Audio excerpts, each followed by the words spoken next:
Bismillahirrahmanirrahim.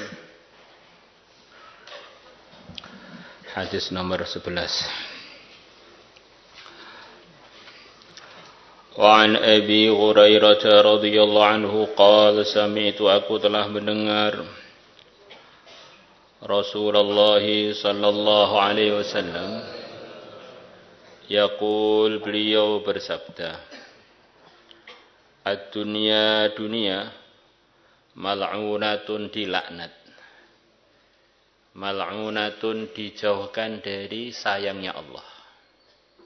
Jadi kalau dunia tidak dikaitkan dengan agama sama sekali, itu aslinya dunia itu sama sekali enggak termasuk makhluk Allah yang disayang.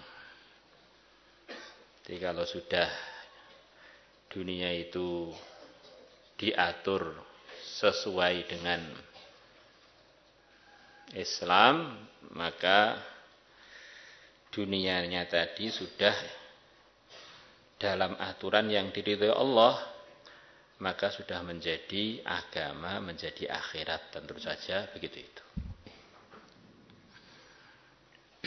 Maka keterangan selepasnya kurang lebihnya menerangkan yang barusan disampaikan tadi, bahwa dunia itu kalau pengen disayang oleh Allah, orang yang di dunia pengen dekat dengan ridhonya Allah, maka tidak boleh hanya dunia saja, harus disertai ridhonya Allah dalam apa saja yang berkaitan dengan dunia. Mal'unun ma fiha, dilaknat apa yang ada dalam dunia.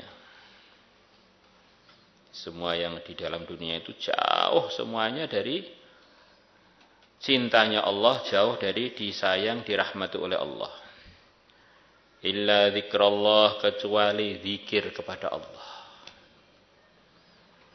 Kalau ngurus sawah disertai zikir, maka menjadi sawahnya dekat dengan rahmatnya Allah, diiringi dengan karunia Allah, diselimuti dengan macam-macam anugerah dari Allah. Jadi kalau murni dunia, mal'unun, mal'unatun, mal'unun ma fiha. Wama, dan perkara walahu, yang mendukung, yang membantu mengingati Allah. Maka dunia ini isinya batu, pasir, tanah, air, akhirnya jadi bangunan kayu, jadi bangunan rumah, bangunan toko, jadi perusahaan.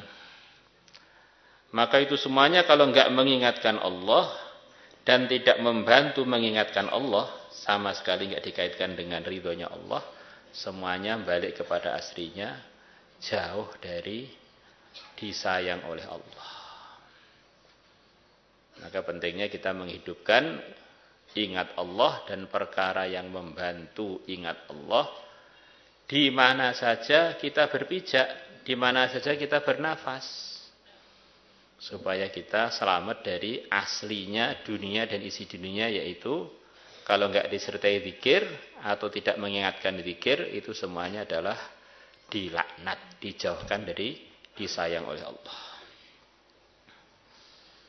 Lah orang yang jadi sumber mengingatkan Allah, jadi sumber memberikan arahan, apa yang seharusnya dibuat di dunia ini adalah orang-orang alim. Pimpinannya orang-orang alim adalah para anbiya, pimpinannya para anbiya adalah ulul azmi minal anbiya, pimpinannya ulul azmi adalah yang mulia Nabi besar Muhammad sallallahu alaihi wasallam. Maka kalau ingin beruntung, jadilah ahli zikir, jadilah dalam posisi membantu zikir, jadilah orang alim atau jadilah pelajar. Wa aliman, dan yang tidak dilaknat adalah orang yang alim, au muta'alliman, atau orang yang mempelajari ilmu atau pelajar. rawahu Ibnu Majah wa Tirmidzi wa qala haditsun hasan.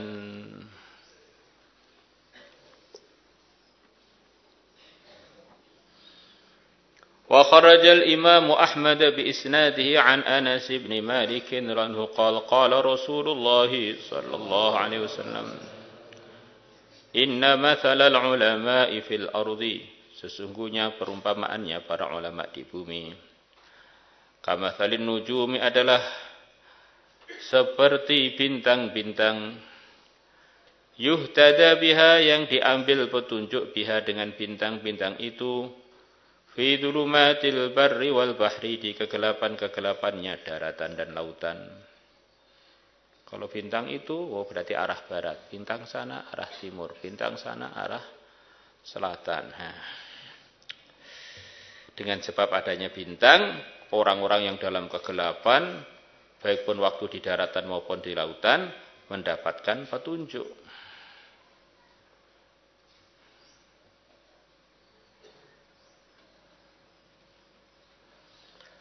Fa'idhang tomasatin nujum, maka kalau bintang-bintang itu hilang cahayanya, sebab hujan atau sebab mendung, ausyaka, hampir-hampir angtadillah, untuk tersesat, al-hudah, orang-orang yang menunjukkan. Orang itu bisa menunjukkan arah barat, arah timur. Itu kalau dalam perjalanan malam, sebelum ada peralatan-peralatan sekarang ini, Allah telah siapkan bintang-bintang untuk menunjukkan itu. Maka begitu bintang-bintang itu tertutup mendung atau hujan deras, akhirnya bintang juga kelihatan. Orang yang biasanya bisa menunjukkan langsung menjadi kebingungan. Sudah zamannya hadin. Karena dia tidak punya pegangan. Maka inilah di dalam hidup kita ini, supaya kita ini selalu dalam petunjuk, ikut arahannya, pimpinannya para ulama, yaitu yang mulia Nabi besar Muhammad SAW, yang telah diriwayatkan oleh murid-murid beliau langsung, para sahabat, yang telah dirangkum, disimpulkan, ditulis oleh ulama-ulama yang ahlinya. Yang pasti kalau ikut-ikut beliau itu tidak keluar dari kebenaran yang telah dibawa Nabi. A'immah madzhabul arba'ah. Maka kalau orang itu sudah mengikuti Rasulullah melalui jalur yang sesuai, maka dia ini selalu di dalam kebenaran. Nguzlah, tidak kumpul manusia, ya juga benar. Sekian banyak hadis cerita mengenai fadilahnya orang itu gak usah kumpul orang. Kumpul orang juga benar, karena mayoritas hadis, ayat-ayat Quran memang itu adalah untuk disampaikan kepada umumnya orang dan untuk bergaul dengan semua orang.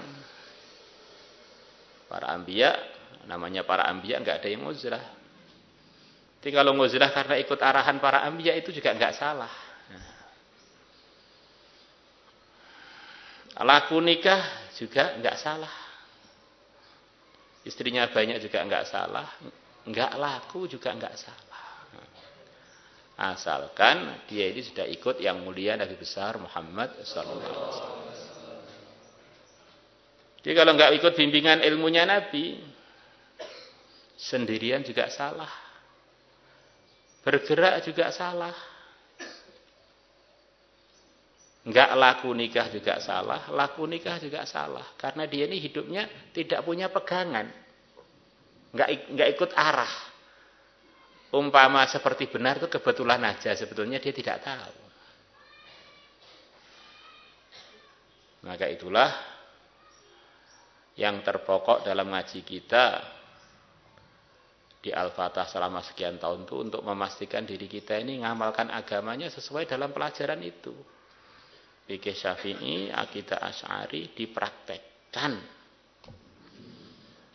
Akhirnya pulang, apapun kejadiannya, apapun keadaannya, apapun posisinya, benar terus.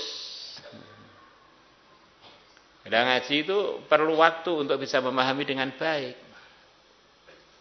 Memahami dengan lurus. Maka kalau orang ngaji bolos-bolos, terlambat, nggak punya catatan, nanti bisa sepertinya mondok tetapi sebetulnya belum paham. Di rumah sudah dipanggil ustaz, ternyata dia ini tas, nggak punya otak.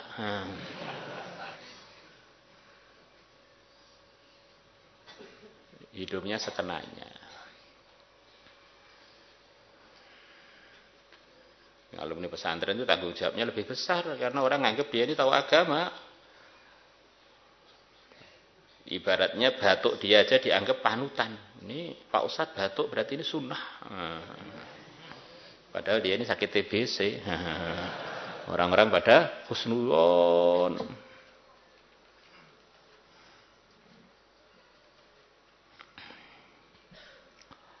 Wa an Abi Umamah qala dzukira telah disebutkan li Rasulillah sallallahu alaihi wasallam. Ahaduhuma salah satu dari keduanya abidan adalah ahli ibadah wal akharu alimun dan yang lain adalah alim. Satunya ahli ibadah, satunya alim. Dua-duanya disebutkan di depan Nabi, ini dua orang istimewa. Maka oleh Nabi dikomentari ya istimewa tapi bukan bisa dibandingkan. Abid yang tidak alim dengan alim itu beda. Terpautnya bukan hanya jauh, sangat jauh. Faqala maka bersabda Rasulullah sallallahu alaihi wasallam,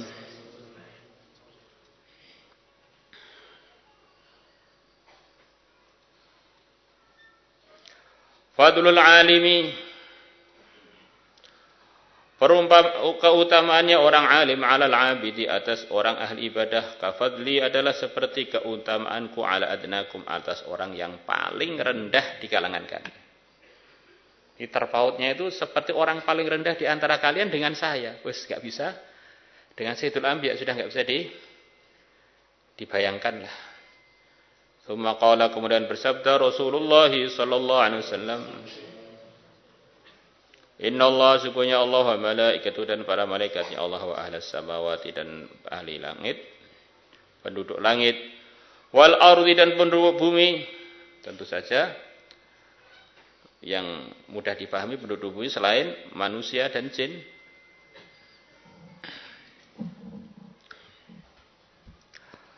Termasuk pepohonan, termasuk angin, termasuk bukit-bukit, batu-batu, pasir. Hatta namlata fi juhriha, sehingga semut di liangnya. Wa hatta al-huta fil bahri, dan sehingga ikan-ikan kecil di lautan, yang kecil aja doakan apalagi yang gede, kata sebagian ulama gitu itu. La yusalluna, sungguh mereka memintakan rahmat, membaca sholawat artinya memintakan rahmat kepada Allah, ala muallimin nas al khaira, atas orang-orang yang mengajari manusia al khaira, kebaikan. Rawahu Tirmidzi wa qala haditsun hasanun sahih. Al-juhru fi juhriha bidhamil ji wa iskan al mahalah wa al-kharqu, celah fil ardi, di bumi, liang. Wa juhrun namrah, dan juhrun namrah maskanuha artinya adalah tempatnya semut. Fi juhriha, di liangnya.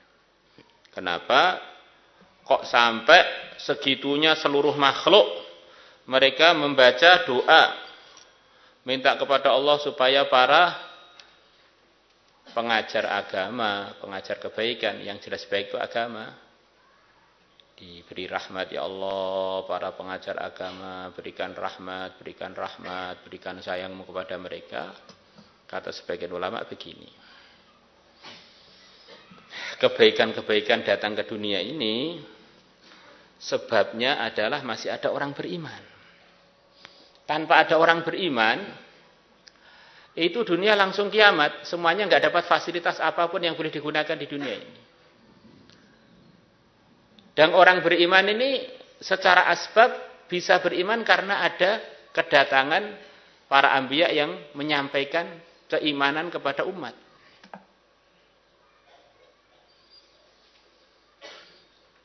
Dan para ulama, para orang-orang alim ini adalah pewarisnya para anbiya.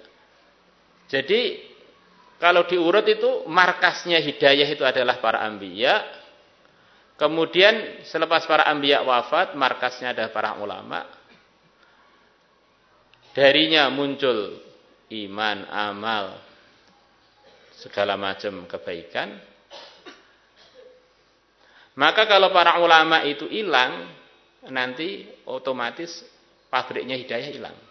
Akhirnya menyusut sampai orang iman nggak ada, sampai semuanya nggak dapat fasilitas di dunia ini. Menunjukkan bahwa fasilitas-fasilitas di dunia ini aslinya markasnya adalah dari para anbiya, selepas para anbiya dari para ulama. Maka benar-benar sangat tidak sopan ada orang yang dititipi ilmu sedikit, ilmu agama oleh Allah. Kemudian ketika dia ngajar merasa gajinya kesedikitan. Atau merasa ada pekerjaan-pekerjaan dunia yang lebih menguntungkan. Dia meninggalkan mengajar agama, kemudian sibuk kerja-kerja dunia tanpa ada waktu untuk mengajar. Sedangkan dunia semuanya itu tanpa ada orang yang mengajar, nggak akan ada iman. Kalau nggak ada iman, dunia langsung kiamat. Jadi semestinya orang yang membawa ilmu agama itu orangnya harus percaya diri, bukan minder dengan orang-orang yang punya dunia yang nggak punya ilmu agama. Karena dunia mereka sebetulnya secara gaib itu lewatnya itu kita.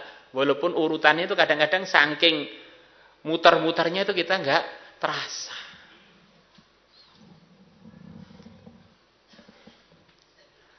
Pemilik pabrik, pemproduksi macam-macam produk malah terkagum-kagum dengan pekerja-pekerja yang dia gaji dari pabrik dia. Itulah ibaratnya pengajar-pengajar agama yang tidak percaya diri. Malah dia terkagum-kagum fasilitas-fasilitas yang Allah ujikan pada orang-orang dunia yang nggak ngerti agama. Padahal fasilitas itu urutannya sebetulnya dari iman. Iman dari para anbiya. Para anbiya warisannya adalah para orang-orang alim. Dia seharusnya melihat orang-orang yang diberi dunia itu semuanya itu tanpa ada kami orang-orang beriman, mereka tidak akan boleh nyentuh dunia walaupun 1 detik, langsung kiamat. Dan ini masalah yakin. Ini yakin, ini hadiah dari Allah. Di samping kita belajar, kita minta pada Allah supaya diberi yakin. Maka ada di majelisnya seorang ulama, ada santri tanya, Pak, katanya al-Islamu ya'lu wa la yu'la alaih. Islam itu selalu menang, nggak bisa dikalahkan. Tapi kenyataannya, negeri-negeri yang tidak beriman, teknologi yang lebih maju, senjatanya yang lebih maju, mereka menguasai ekonomi, menguasai politik. Maka gurunya ini sahibul yakin, jawab, santriku, saya kira kamu itu ngaji itu paham. Ternyata kamu itu nggak paham. Perkara yang tidak ada pahalanya, perkara yang sama sekali tidak mendekatkan kepada Tuhannya, yang kamu katakan senjata, ekonomi, politik. Dan itu semuanya mereka masih bisa begitu itu karena orang-orang iman seperti kita. Kok kamu terkagum-kagum dengan mereka itu, kamu itu imannya bermasalah. Jadi orang iman terkagum-kagum dengan ahli-ahli dunia, terkagum-kagum dengan teknologinya orang-orang yang tidak beriman itu, orang yang imannya masalah. Karena menurut pandangan iman, semuanya itu nggak ada nilainya untuk mengukur kesuksesan di hadapan Allah. Apa sih hebatnya orang-orang yang belum iman? Ngerakit batu, ngerakit besi, ngerakit pasir, akhirnya jadi truk, jadi apa? Habis umurnya sama sekali nggak ada bekal untuk akhirat, tinggal digoreng di neraka gitu. Itu kok kamu kagum, itu gimana? Oh, mana sing kagum santri Al-Fatah, inna lillahi wa inna ilaihi raji'un. Disolati jenazah aja itu. Hidupnya itu turun mutunya. Salatullah salamullah